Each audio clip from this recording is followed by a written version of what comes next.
Hello बच्चों, कैसे हैं। चलिए, welcome to time education point. चलिए, अब आप लोग रेडी हो जाइए। क्लास 10th का द्विघात समीकरण से संबंधित आज हम लोग प्रश्नावली स्टार्ट करेंगे।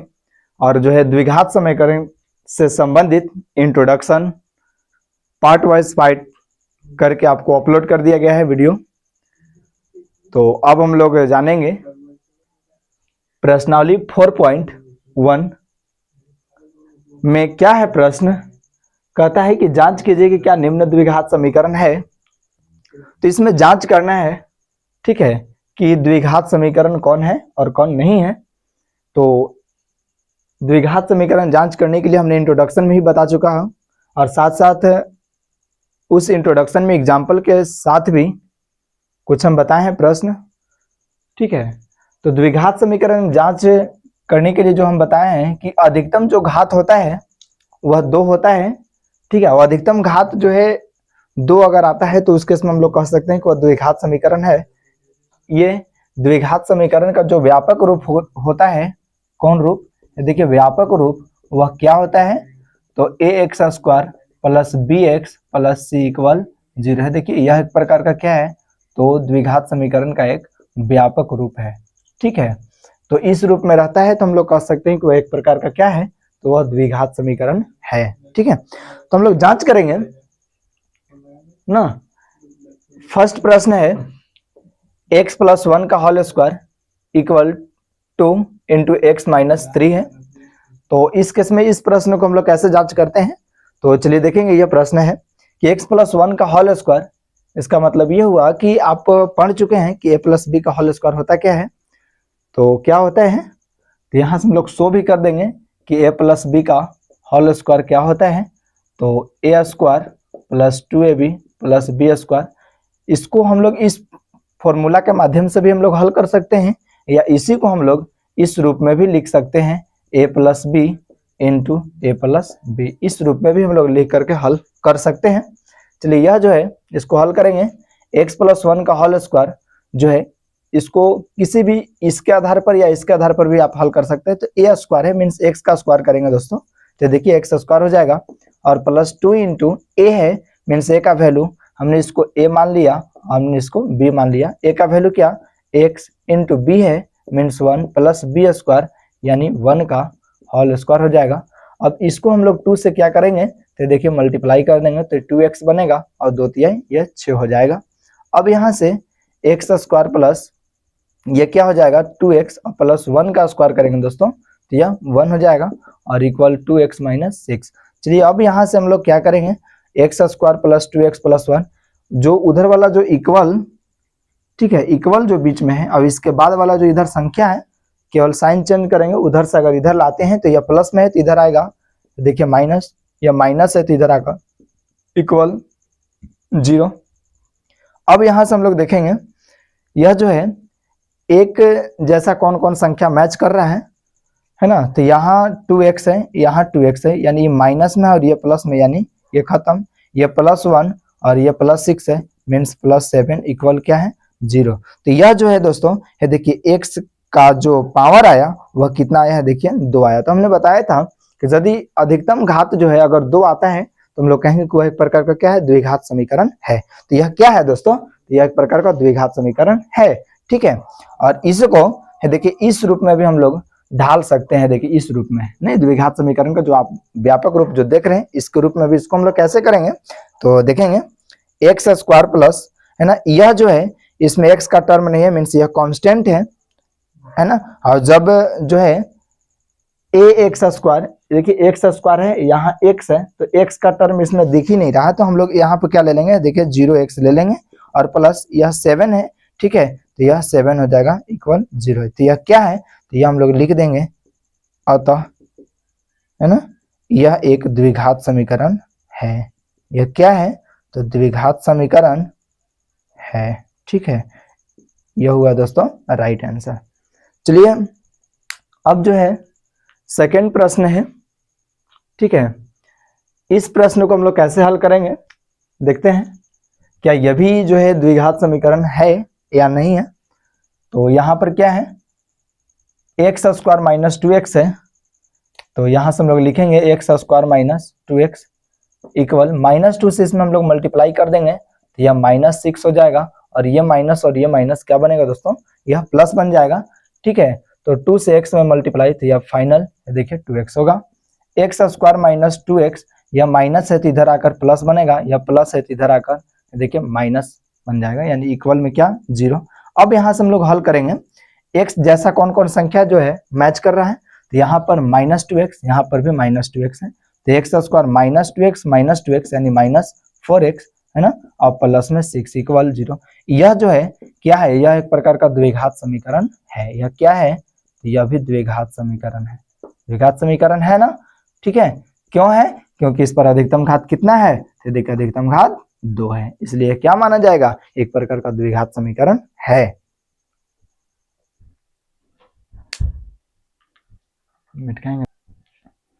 अब जो है प्रश्न संख्या आप 3 देख रहे हैं और एक 4 भी है, इन दो प्रश्नों को भी हम लोग हल करेंगे।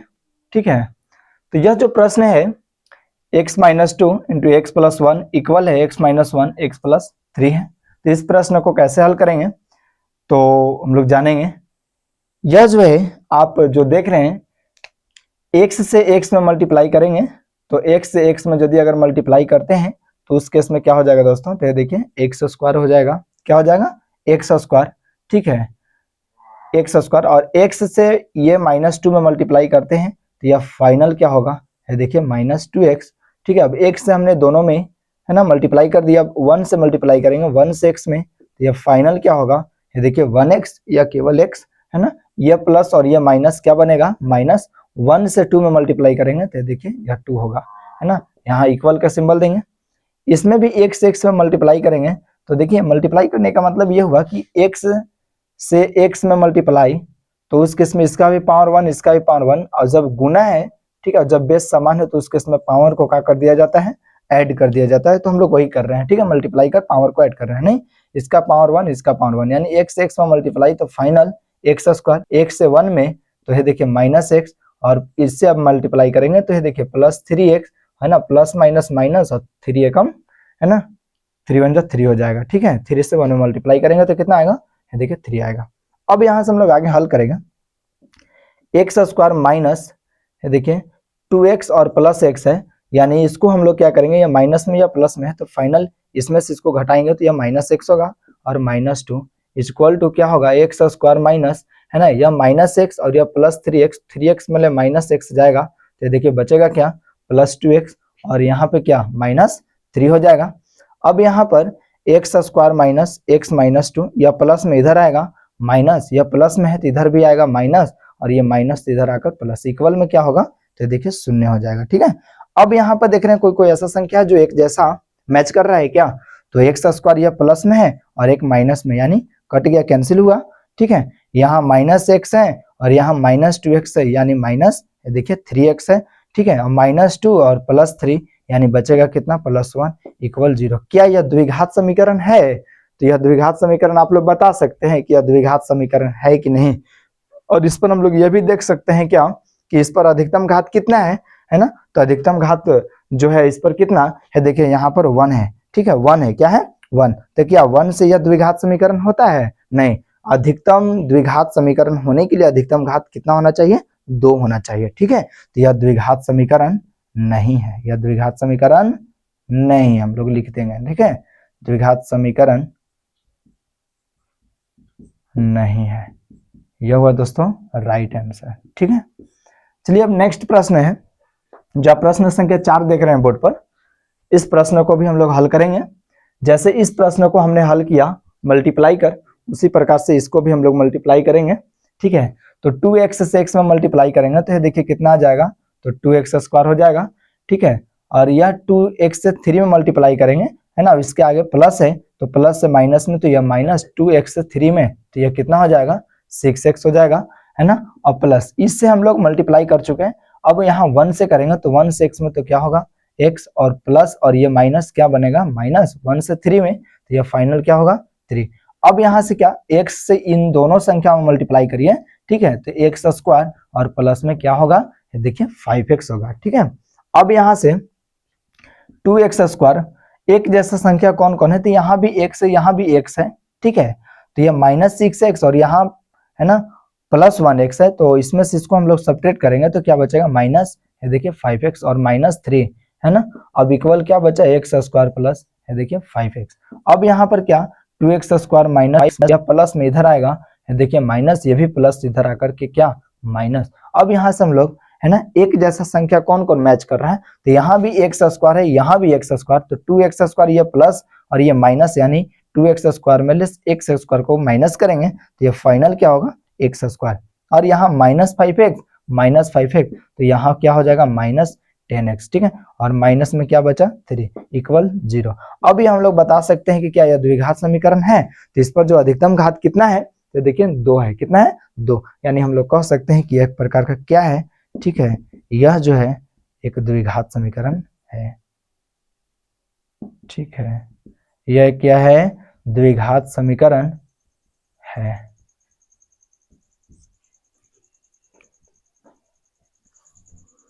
चलिए अब हम लोग प्रश्न संख्या यह 5 और 6 को हल करेंगे। और हाँ दोस्तों, अगर वीडियो अच्छा लग रहा होगा तो आप लोग चैनल को सब्सक्राइब, ठीक है, और शेयर भी, और साथ साथ लाइक भी जरूर करें। और साथ साथ अगर यदि समझ में आ रहा होगा तो दिल का इमोजी आप लोग कमेंट बॉक्स में कीजिए कि हाँ समझ में आ रहा है कि नहीं आ रहा है, ठीक है। और अब हम लोग 5 प्रश्न भी जानेंगे, इस प्रश्न को कैसे हल करें। तो x से x में मल्टीप्लाई करेंगे, देखिए इससे इसमें मल्टीप्लाई कीजिएगा तो x है, यहाँ 2x है, तो फाइनल क्या आएगा, देखिए 2x स्क्वायर आ जाएगा। और x से 1 में मल्टीप्लाई करेंगे तो यह -x हो जाएगा, ठीक है। अब यहाँ भी चलेंगे, इससे करेंगे 3 से, ठीक है, तो यह 3 से इसमें करेंगे, इधर प्लस है, तो ये माइनस और ये प्लस क्या बनेगा माइनस, और 3 दूना कितना हो जाएगा, देखिए 6x हो जाएगा। ये माइनस और ये माइनस क्या बनेगा प्लस, और 3 एकम देखिए 3 हो जाएगा ना। ठीक इसी प्रकार से हम लोग इसको भी हल करेंगे, x से x में मल्टीप्लाई करेंगे तो क्या x स्क्वायर प्लस x से 5 में तो क्या हो जाएगा 5x, ठीक है। इससे अब कर दिए हम लोग दोनों संख्या में, अब 1 से करेंगे तो 1 से x में, यानी माइनस और इधर प्लस है तो यह -1 से x में, तो x और माइनस प्लस यह माइनस हो जाएगा, और 1 से देखिए 5 में मल्टीप्लाई तो देखिए 5, ठीक है। अब यहाँ से हम लोग हल करेंगे 2x स्क्वायर माइनस, अब यहाँ पर -x है और -6x है, यानी माइनस है देखिए 7x हो जाएगा, और +3, ठीक है, इक्वल में क्या x स्क्वायर प्लस 5x और -x, कहने का मतलब इतना में से इतना हम लोग सब्ट्रैक्ट करेंगे तो देखिए प्लस कितना बचेगा, प्लस का 4x और -5। अब यहाँ से 2x स्क्वायर माइनस कितना हो जाएगा 7x + 3, या प्लस में इधर आएंगे, इधर लाएंगे तो यह माइनस में हो जाएगा, और यह भी प्लस में है तो इधर आकर यह माइनस और यह माइनस इधर आकर प्लस, इक्वल में क्या 0। चलिए अब हम लोग हल करेंगे, एक जैसा संख्या को मैच करेंगे कौन कौन है, ठीक है। यहाँ 2x स्क्वायर, यहाँ x स्क्वायर, यह प्लस यह माइनस, यानी इसमें से इसको घटाएंगे तो देखिए x स्क्वायर प्लस का x स्क्वायर होगा, और यह 7x है, यहाँ 4x, यह माइनस और यह भी माइनस, तो माइनस माइनस प्लस होता है, जोड़ तो देते हैं लेकिन सिंबल हम लोग माइनस को ही रखते हैं, ठीक है। तो यह कितना हो जाएगा 11x, ठीक है, यह +3 और यह +5, यानी प्लस कितना हो जाएगा 8 इक्वल 0। क्या यह बता सकते हैं कि द्विघात समीकरण है या नहीं, तो अब तो आप लोग बता ही सकते हैं या क्या है, तो द्विघात समीकरण है। क्यों, क्योंकि इस पर अधिकतम घात 2 है, ठीक है। और यह जो समीकरण है हल करने के बाद जो आया है देखिए द्विघात समीकरण के रूप में है, यानी x स्क्वायर का कोफिशिएंट a, x का कोफिशिएंट b और c अकेला रहेगा, ठीक है। तो इस रूप में आया है, नहीं तो यह एक प्रकार का क्या है, तो यह जो है एक द्विघात समीकरण है, ठीक है। अब हम लोग प्रश्न संख्या 5 भी जानेंगे। और हाँ दोस्तों, अब जो है आप लोग जो प्रश्न बोर्ड पर दिया जा रहा है, आप लोग ये कोशिश कीजिए कि हमसे आप लोग फास्ट सॉल्यूशन करने का कोशिश कीजिए, इसलिए कि आप लोग के बीच इंट्रोडक्शन भी दिया गया है, ठीक है। अगर यदि इंट्रोडक्शन अगर आप देख लेंगे तो आसानी से आप इन सारे प्रश्नों का आप हमसे भी आप लोग स्पीड कर पाएंगे हल, ठीक है। तो इस प्रश्न को हम लोग जानेंगे। प्रश्न 4 है, सॉरी 6 है, क्या है 6, x square plus 3x plus 1 है, तो x square plus 3x plus 1, इसको जो है a माइनस बी का होल स्क्वायर पर तोड़ देंगे। आपको भी लग रहा है कि x माइनस 2 है और होल स्क्वायर है, इसका मतलब ये हुआ कि a माइनस बी का होल स्क्वायर पर ही टूटेगा, या इसको हम लोग इस रूप में भी लिख सकते हैं ठीक है, x माइनस टू और x माइनस टू, इस रूप में भी हम लोग लिख करके हल कर सकते हैं। इसको 2 बार लिखने का वजह क्या है कि इस पर घात कितना है, 2 है, ठीक है। या आप a माइनस बी का होल स्क्वायर पर भी आप इसको तोड़ सकते हैं, ठीक है। तो इसको हम लोग संख्या को a मान लें और इस संख्या को हमने क्या मान लिया, b। तो a स्क्वायर मीन्स x का होल स्क्वायर माइनस 2 है भी, तो 2 इंटू a का मतलब है देखिए x और इंटू b का मतलब क्या है देखिए 2 प्लस b स्क्वायर यानी 2 का स्क्वायर कर दिए। तो x स्क्वायर प्लस देखिए 3x प्लस 1 इक्वल x का होल स्क्वायर करेंगे दोस्तों तो x स्क्वायर और यह कितना हो जाएगा 2x, 2 2 जा 4 यानी देखिए माइनस 4x और प्लस में 2 का स्क्वायर कितना होगा देखिए 4 हो जाएगा, ठीक है। अब यहाँ से x square plus 3x plus 1, यह प्लस में तो इधर आएगा क्या माइनस में, और यह माइनस तो इधर आकर प्लस और यह प्लस तो इधर आकर माइनस, इक्वल क्या 0। तो यह प्लस में x स्क्वायर या माइनस x स्क्वायर यानी कैंसिल, यहाँ 3x यहाँ 4x यानी कितना आया 7x और प्लस है ना, यह प्लस 1 है माइनस 4 है यानी कितना है 4 में 3 1 को घटाएंगे तो माइनस 3 इक्वल 0। अब यह बता सकते हैं कि क्या यह द्विघात समीकरण है, तो यह द्विघात समीकरण हमें लग रहा है नहीं है। क्यों? क्योंकि इस पर अधिकतम घात 2 नहीं है, ठीक है। तो हम लोग लिख देंगे क्या कि यह द्विघात समीकरण नहीं है। एक प्रश्न जो है दोस्तों यह निश्चित है कि एग्जाम में आता ही आता है, ठीक है। ऑब्जेक्टिव में पूछेगा है ना कि निम्न में से कौन समीकरण जो द्विघात समीकरण के रूप का है, या ऐसे भी हल करने के लिए दिया जाएगा कि जांच करें कि यह निम्न है ना, यह जो है प्रश्न क्या द्विघात समीकरण है या नहीं, इस रूप में भी दिया जा सकता है, ठीक है। अब हम लोग प्रश्न जो है देखिए 7 और 8 दो प्रश्न है, जांच करने वाला प्रश्न है जो द्विघात समीकरण है या नहीं। हम लोग 6 प्रश्न हल कर चुके हैं, अब यहाँ पर प्रश्न 7 और 8 हम लोग जांच कर लेंगे, ठीक है। तो जो है 7 प्रश्न जो है, इस प्रश्न को कैसे हल करें, देखिए यह जो है x प्लस 2 का यह होल क्यूब है, इसका मतलब ये चीज लग रहा है कि a प्लस बी का होल क्यूब पर ही यह हल होगा, ठीक है। तो a प्लस बी का होल क्यूब होता क्या है, ये चीज भी आप लोग को मालूम ही होगा, ठीक है। क्या होता है तो चलिए हमने शो कर देते हैं, a प्लस बी का होल क्यूब, ठीक है। तो a cube plus b cube plus 3a square b plus 3b square है। देखिए इस पर हम लोग हल कर देंगे, तो इस टर्म को हमने a मान लिया और इस टर्म को हमने b मान लिया। a क्यूब है मीन्स x का whole cube plus b cube है तो 2 का whole cube plus 3 into a square means x का होल स्क्वायर इंटू b है तो b का मतलब है देखिए 2 प्लस 3 इंटू a का मतलब है देखिए x इंटू b स्क्वायर यानी 2 का होल स्क्वायर इक्वल टू, अब यहाँ से हम लोग क्या करेंगे कि 2x इन दोनों संख्याओं में मल्टीप्लाई कर देंगे, ठीक है ना। तो ये 2x से x में मल्टीप्लाई करेंगे तो इसका पावर यहाँ 1 है और यहाँ है ना 2 है, तो यानी क्या हो जाएगा 2x क्यूब हो जाएगा, और माइनस 2x से हमने देखिए 1 में मल्टीप्लाई करेंगे तो देखिए क्या हो जाएगा 2x हो जाएगा, ठीक है। अब यहाँ से आगे बढ़ेंगे हम लोग, ठीक है। x का होल क्यूब है, x को 3 मरतबा मल्टीप्लाई करेंगे तो देखिए x क्यूब और 2 को 3 बार गुना करेंगे तो देखिए 8 हो जाएगा, है ना। यहाँ मल्टीप्लाई करेंगे तो 3 दूना 6 और x का स्क्वायर यानी हो जाएगा 6x स्क्वायर और प्लस 2 का स्क्वायर करेंगे तो 4 हो जाएगा और 4 तिया ये देखिए क्या हो जाएगा 12x इक्वल टू क्या 2x क्यूब माइनस 2x, ठीक है। अब हम लोग क्या करेंगे x क्यूब प्लस है ना यह 8 हो जाएगा और प्लस 6x स्क्वायर और प्लस 12x है ना, यह प्लस में है तो इधर आकर क्या यह माइनस हो जाएगा और ये माइनस है तो इधर आकर क्या है देखिए प्लस हो जाएगा, ठीक है। अब यहाँ से हम लोग हल करेंगे x क्यूब और यहाँ माइनस 2x क्यूब है तो 2x क्यूब में से है ना x क्यूब को अगर सब्ट्रैक्ट करते हैं तो यह फाइनल क्या होगा माइनस x क्यूब, क्या होगा माइनस x क्यूब, नहीं। चलिए अब यहाँ से यह प्लस में क्या है तो देखिए 6x स्क्वायर, ठीक है। यह 8 है ना, और यह 8 है, इसमें x नहीं है, x का टर्म नहीं है, और किस में x का टर्म नहीं है तो इसको हम लोग लिख देंगे या इसको लास्ट में भी लिख सकते हैं, चलिए लिख दिया अभी, है ना। और प्लस यह 12x और यह प्लस 2x यानी कितना हो जाएगा 14x इक्वल टू 0। अब यहाँ से x cube minus x cube plus 6x square plus 14x और प्लस 8 इक्वल टू 0, क्या यह बता सकते हैं कि यह द्विघात समीकरण है या नहीं है, ठीक है।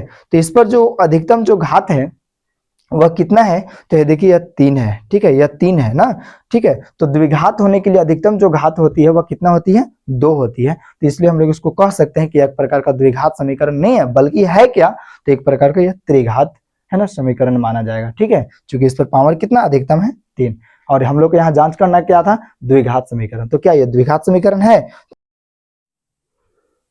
चलिए एक और प्रश्न है, जो प्रश्न संख्या 8 जो आप देख रहे हैं बोर्ड पर, यह जो प्रश्न है दोस्तों, ये आप लोग के लिए छोड़ा जा रहा है। इसका बताना है क्या कि यह द्विघात समीकरण है या नहीं, कमेंट बॉक्स में लिखना। अगर यदि द्विघात समीकरण होगा तो कमेंट बॉक्स में यस लिखिएगा, अगर द्विघात समीकरण नहीं होगा तो कमेंट बॉक्स में नो लिखना है, ठीक है। तो यह इसका आंसर आप लोग को बताना है, ठीक है। चलिए अब हम लोग प्रश्न संख्या 2 में जितने भी प्रश्न दिए हुए हैं उन 2 के सारे प्रश्नों को हम लोग हल करेंगे। प्रश्न 2 में क्या कहता है कि निम्न स्थितियों को द्विघात समीकरणों के रूप में, ठीक है, द्विघात समीकरणों के रूप में निरूपित करना है। किस रूप में निरूपित करना है, तो द्विघात समीकरण के रूप में निरूपित करना है। तो पहला जो प्रश्न है, प्रश्न संख्या 1 है कि एक आयताकार भूखंड का क्षेत्रफल 528 मीटर स्क्वायर है, तो क्षेत्र की लंबाई चौड़ाई के दुगने से 1 अधिक है। देखिए दोस्तों, एक आयताकार भूखंड है और उस आयताकार भूखंड की जो लंबाई है, ठीक है, जो लंबाई है वह चौड़ाई के दुगना से 1 अधिक है, ठीक है। और साथ साथ उस आयताकार भूखंड का जो क्षेत्रफल है वह दिया हुआ है, कितना दिया हुआ है, तो 528। तो हम लोग निरूपित करना है किस रूप में, तो देखिए द्विघात समीकरणों के रूप में निरूपित करना है। तो सपोज दैट मान लीजिए एक रेक्टेंगल बना लेते हैं हम लोग, ठीक है। ये क्या बना लेते हैं, तो देखिए एक रेक्टेंगल, इसका जो क्षेत्रफल दिया हुआ है, जो एरिया दिया हुआ है वह कितना है, 528 मीटर स्क्वायर। चलिए अब यहाँ पर लेंथ और ये जो ब्रेथ है समझेंगे, है ना, कि क्षेत्र की लंबाई चौड़ाई के दुगने से 1 अधिक है। इसका मतलब ये हुआ कि चौड़ाई हमने x माने और लंबाई क्या होगा, दुगने से 1 अधिक, यानी है ना x में 2 से मल्टीप्लाई तो 2x और +1। ये हो गया क्या, ये हो गया लंबाई और ये हो गया चौड़ाई। तो हम लोग मान लिए थे क्या, इसको हम लोग हल कर रहे हैं, माना कि आयताकार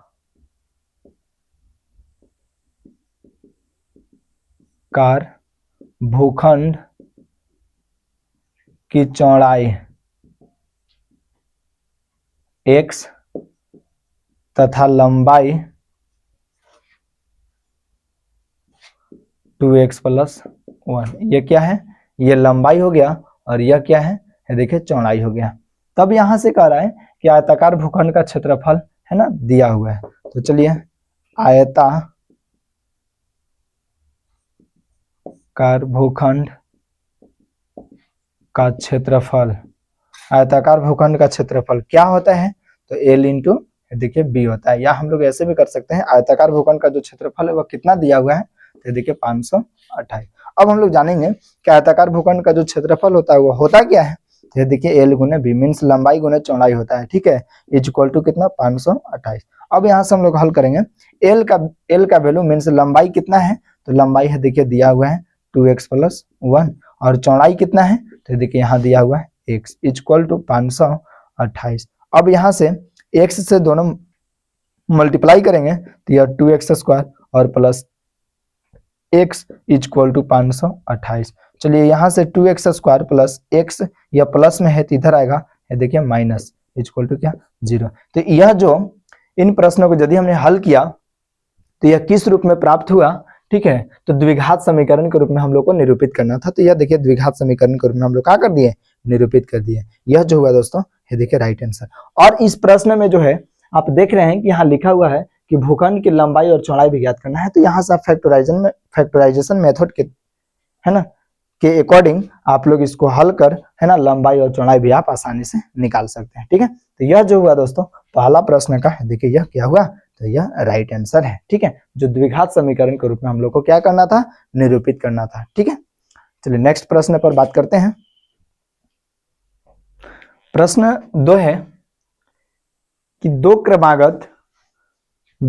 क्रमागत धनात्मक पूर्णांकों का गुणनफल 306 है।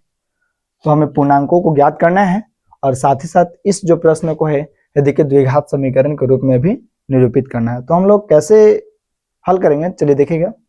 यह दो क्रमागत, क्रमागत का मतलब होता है लगातार, क्रमागत का मतलब क्या होता है, लगातार होता है, ठीक है। जैसे अगर प्राकृतिक संख्या अगर हम लोग लेते हैं तो प्राकृतिक संख्या लगातार कहने का मतलब ये होगा कि 1 2 3 4 5, ये क्या है, एक प्रकार का लगातार है, ठीक है, क्रमागत है। तो यहाँ पर हम लोग लेंगे कि दो क्रमागत धनात्मक पूर्णांकों का गुणनफल कितना दिया हुआ है, 306। तो यहाँ से हम लोग देखिए हल करेंगे, ठीक है। मान लेंगे, माना कि पहली धनात्मक पूर्णांक जो होगा वह क्या हो जाएगा, देखिए x हो जाएगा, और दूसरी जो धनात्मक पूर्णांक होगा, ठीक है, वह क्या हो जाएगा, तो x प्लस 1 हो जाएगा। क्या हो जाएगा, x प्लस 1। अब यहाँ पर कह रहा है कि है ना, दो क्रमागत धनात्मक पूर्णांकों का गुणनफल कितना दिया हुआ है, ठीक है। तो गुणनफल जो दिया हुआ है, गुणनफल वह कितना है, देखिए 306 है, ठीक है। तो अब यहाँ से हम लोग हल करेंगे, है ना, हल करेंगे। अब चलिए, पहली धनात्मक पूर्णांक क्या है, तो x है, और दूसरी धनात्मक पूर्णांक क्या है, तो x प्लस 1 इक्वल टू क्या है, तो देखिए 306 है। तो x हमने मल्टीप्लाई कर देंगे तो x स्क्वायर प्लस x है ना, और इक्वल टू में 306। तो x स्क्वायर प्लस x, या प्लस में इधर आकर देखिए माइनस इक्वल टू 0। यह जो है, इस प्रश्न को हमने द्विघात समीकरण के रूप में निरूपित कर दिया। तो यह क्या है, तो यह भी एक प्रकार का क्या है, द्विघात समीकरण है दोस्तों। तो यह जो होगा आपका राइट आंसर हुआ। लेकिन इसमें भी अब यहाँ पर ज्ञात करना, क्या करना है, ये देखिए पूर्णांक भी ज्ञात करना है। तो अब इसके आगे जो है आप निकाल सकते हैं फैक्टराइजेशन मेथड, जो इंट्रोडक्शन में भी आप लोग को बताया गया है मूल ज्ञात करने के लिए, ठीक है। तो यहाँ से आप हल कीजिएगा, तो जो x का वैल्यू जो पॉजिटिव आएगा उसी पॉजिटिव संख्या को ही हम लोग लेंगे, ठीक है। और x का वैल्यू पहले पूर्णांक में रखेंगे तो वह x का मान निकलेगा, और दूसरी में x प्लस 1 के में x प्लस 1 में x के स्थान पर रखेंगे तो यह दूसरी पूर्णांक निकल जाएगा, ठीक है। तो यह जो आएगा दोस्तों, यह राइट आंसर। और यहाँ तक भी यह राइट आंसर है, क्योंकि इसमें क्या कह रहा है कि द्विघात समीकरणों के रूप में व्यक्त करें, ठीक है। तो यह जो होगा राइट आंसर है, ठीक है। चलिए,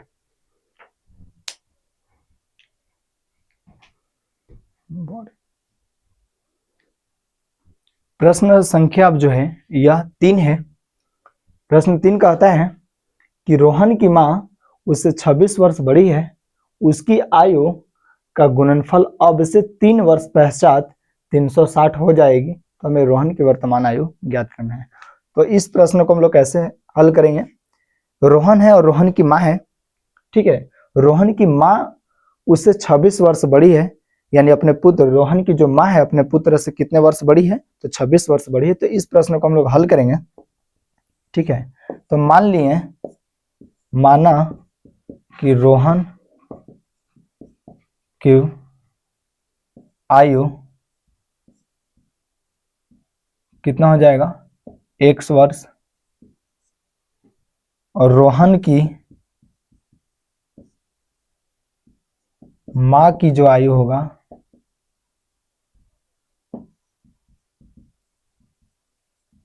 वह क्या हो जाएगा, 26 वर्ष बड़ी है, यानी x प्लस 26 वर्ष। अब आगे कह रहा है कि 3 वर्ष पश्चात, 3 वर्ष पश्चात, अकॉर्डिंग टू क्वेश्चन चलेंगे हम लोग। तो 3 वर्ष पश्चात जब कहेगा तो बताइएगा रोहन की वर्तमान आयु क्या हो जाएगा, x प्लस 3। 3 वर्ष पश्चात जब कहेगा तो हमेशा एज जुड़ जाएगा, अगर यदि पूर्व अगर कहता तो उस केस में एज घट जाता, ठीक है। तो रोहन की वर्तमान आयु क्या, x प्लस 3, और रोहन की मां की वर्तमान आयु क्या हो जाएगा, x प्लस 26 प्लस 3, यानी ये हो जाएगा क्या, x प्लस 29, इतना आया। अब यहाँ पर कह रहा है कि आयु का, है ना, जो गुणनफल है 3 वर्ष पश्चात जो आयु का गुणनफल है वह कितना है, तो 360 है। तो यहाँ हम लोग लिखेंगे आयु का गुणनफल कितना दिया हुआ है, 360। तो यहाँ से हम लोग हल कर देंगे, ठीक है। 3 वर्ष पश्चात, कितना वर्ष पश्चात दिया हुआ है, 3 वर्ष पश्चात, 3 वर्ष पश्चात आयु का गुणनफल 360। तो 3 वर्ष पश्चात आयु का गुणनफल है क्या, देखिए इधर रोहन की वर्तमान आयु x+3 लिख दिए, और उसकी माँ की वर्तमान आयु तो x प्लस देखिए 29 और इक्वल टू 360। इसको हम लोग हल करेंगे, x से x में मल्टीप्लाई करेंगे तो यह क्या हो जाएगा x², x से 3 में तो यह हो जाएगा 3x, 29 से x में मल्टीप्लाई करेंगे तो देखिए 29x, ठीक है। और 29 से हम लोग है ना 3 में मल्टीप्लाई करेंगे तो यह कितना हो जाएगा, ये देखिए 87 हो जाएगा इक्वल टू 360। चलिए x² प्लस यह 3x और 29x यह कितना हो जाएगा दोस्तों, ये देखिए यह 32x और प्लस 87, यह प्लस में है तो इधर आकर क्या हो जाएगा, तो यह माइनस में, इक्वल में क्या बचेगा, तो ये देखिए 0। अब यहाँ से आया क्या, तो ये देखिए x² और है ना प्लस कितना, तो ये देखिए आ जाएगा 32x। अब यहाँ पर यह प्लस 87 है, ठीक है, और यहाँ पर 360 है तो 360 में हम लोग 87 को माइनस करेंगे है ना, तो यह कितना बचेगा, तो माइनस है देखिए 10 में 7 जाएगा 3 और 15 में 8 जाएगा तो है देखिए 7 यानी 273 इक्वल टू क्या 0। तो यह बता सकते हैं कि यह द्विघात समीकरण है, तो है ना द्विघात समीकरण के रूप में निरूपित करना था तो हमने निरूपित कर दिया। तो यह जो हुआ दोस्तों ये देखिए राइट आंसर है, ठीक है। अगर आप इस प्रश्न में भी अगर आप और आगे हल करना चाहते हैं, देखिए रोहन की वर्तमान आयु अगर निकालना चाहते हैं तो उस केस में यहाँ से फैक्टराइजेशन करके आप आसानी से है ना उसकी वर्तमान आयु ज्ञात कर सकते हैं, ठीक है। तो यह जो हुआ दोस्तों देखिए राइट आंसर है, ठीक है।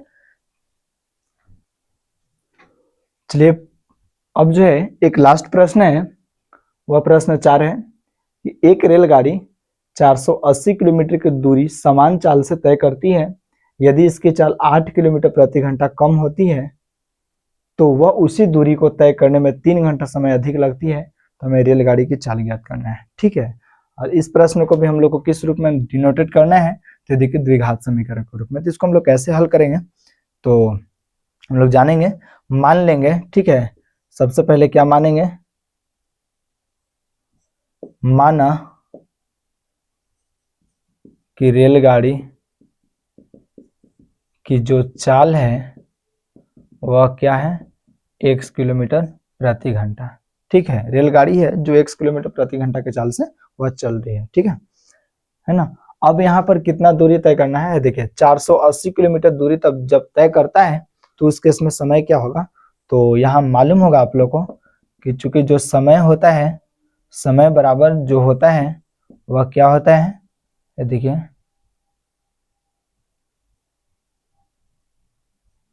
चाल और बटा में सॉरी दूरी बटा, देखिए क्या होता है दूरी बटा चाल होता है, याद रखिएगा ना, समय इक्वल टू क्या होता है तो दूरी बटा चाल होता है। अब यहां से हम लोग समझेंगे, देखिए 480 किलोमीटर दूरी तय करने में 480 किलोमीटर दूरी तय करने में, ठीक है, लगा समय यानी इसको मान लेंगे t1, क्या समय लगेगा, ठीक है। तो यहां समझेंगे तो समय बराबर हमने क्या लिखे हैं, दूरी बटा चाल होता है, डिस्टेंस बाय स्पीड होता है। तो इस केस में हम लोग इसको हल करेंगे 480 किलोमीटर की दूरी तय करने में, ठीक है, जो लगा समय, तो समय इक्वल टू दूरी बटा चाल, तो दूरी कितना है, तो देखिए 480 किलोमीटर है, तो देखिए 480 किलोमीटर है ना, कितना चाल से चल रही है, तो x चाल से चल रही है, तो ये हुआ t1 इक्वल टू 480 बटा x। अब फिर कह रहा है, ठीक है, कि 480 किलोमीटर की दूरी तय करने के लिए है ना, तय करने में वह कितना समय जो है कम लगता है ना, सॉरी इसकी चाल 8 किलोमीटर प्रति घंटा क्या हो जाती है, कम हो जाती है। इसकी चाल कितना हो जाती है, 8 किलोमीटर प्रति घंटा का हो जाती है, तो देखिए कम हो जाती है, ठीक है, जो 480 किलोमीटर की दूरी तय कर रहा है, ठीक है। तो इस केस में जो समय क्या लगेगा, देखिए जब दूरी को 8 किलोमीटर प्रति घंटा कम कर दिया जाता है तो क्या हो जाएगा 480 और बटा में x माइनस देखिए 8 हो जाएगा। यह जो हुआ t2 हुआ और यह t1 हो गया। अब यहां से हम लोग क्या करेंगे, अकॉर्डिंग टू अगर प्रश्न चलते हैं तो क्या है कि उसी दूरी को तय करने में कितना समय अधिक लगता है, तो यह 3 घंटा समय जो है अधिक लगता है। इसका मतलब अब यहाँ से हम लोग आगे हल करेंगे कि जो आपका t2 है वो देखिए माइनस t1 और इक्वल टू क्या रख दिए, t रख दिए, ठीक है। यहाँ पर क्या कह रहा है, अधिक कह रहा है, ठीक है। अब यहाँ से हम लोग हल करेंगे कि t2 का वैल्यू है क्या, तो 480 और बटा में x माइनस 8 है, और माइनस t1 का वैल्यू कितना है, तो 480 बटा x इक्वल टू क्या है, t यानी टाइम कितना है, तो देखिए 3 घंटा है। ठीक है, अब यहाँ से हम लोग क्या करेंगे, तो x एलसीएम ले लेंगे इसको, और इसको एलसीएम लेंगे तो x इंटू एक्स माइनस क्या हो जाएगा 8। चलिए इससे इसमें डिवाइड करेंगे तो ये और ये कैंसिल, तो फाइनल क्या बचा x, यानी x से 4 है ना 480 मल्टीप्लाई करेंगे तो क्या हो जाएगा, ये देखिए 480 x माइनस, इससे इसमें डिवाइड करेंगे तो ये और ये टर्म कट जाएगा, तो फाइनल x माइनस 8 बचा, तो यहाँ हम लोग लिखेंगे 480 और इंटू में x माइनस ये देखिए 8 और इक्वल टू क्या लिखेंगे, ये देखिए 3। अब यहाँ से आगे हम लोग हल करेंगे कैसे, सो समझेंगे। 480 ये देखिए x हो जाएगा, अभी 480 से इसमें मल्टीप्लाई कर देंगे दोस्तों, तो यह क्या हो जाएगा, तो 480 x, अब ये माइनस और ये माइनस क्या बन जाएगा प्लस, 480 से हमने 8 में मल्टीप्लाई करेंगे तो 800 8 टाइम 64 हो जाएगा, और 8 चौके 32 है ना, 32 और 6 है देखिए क्या हो जाएगा, देखिए 38 हो जाएगा, क्या हो जाएगा है ना 38 हो जाएगा। ठीक है, इसमें गुना मल्टीप्लाई सही हुआ है ना, 800 हो जाएगा, 8 टाइम 64 के 4, 8 चौके 32 हो जाएगा और 6 38। ठीक है, अब यहाँ से देखिए इससे हम लोग क्रॉस मल्टीप्लीकेशन कर लेंगे तो क्या हो जाएगा 3x इंटू एक्स माइनस 8। अब यहाँ से प्लस में और ये माइनस में क्या हो गया, कट गया, फाइनल क्या बचा, देखिए 38 40 equal to 3x into x minus 8। चलिए 3 से इसको हम लोग काट कर देंगे, 3 एकम 3 हो जाएगा, 3 दूना 6 हो जाएगा, 2 बचा, 3 8 24, तो आया कितना 480 equal to x into x minus 8। चलिए अब यहाँ से इसको मल्टीप्लाई कर देंगे तो 1280 इक्वल टू क्या, एक्स स्क्वायर माइनस 8x है ना, एक्स स्क्वायर माइनस 8x, यह प्लस में इधर आएगा, माइनस में इक्वल टू क्या, ये तो यह हुआ 0। ठीक है, अब यह जो प्राप्त हुआ है देखिए द्विघात समीकरण के रूप में जो है निरूपित कर दिए, यह जो हुआ दोस्तों देखिए राइट आंसर है। ठीक है, चलिए अगर यदि वीडियो अच्छा लगा हो तो है ना सब्सक्राइब, और साथ ही साथ है ना आप लोग पूर्ण रूप से सपोर्ट कीजिए, जो और अच्छा से अच्छा आपको कंटेंट दिया जाए, और साथ ही साथ वीडियो को शेयर करना है। ठीक है, और लोगों तक पहुंचाना है दोस्तों। Thank you.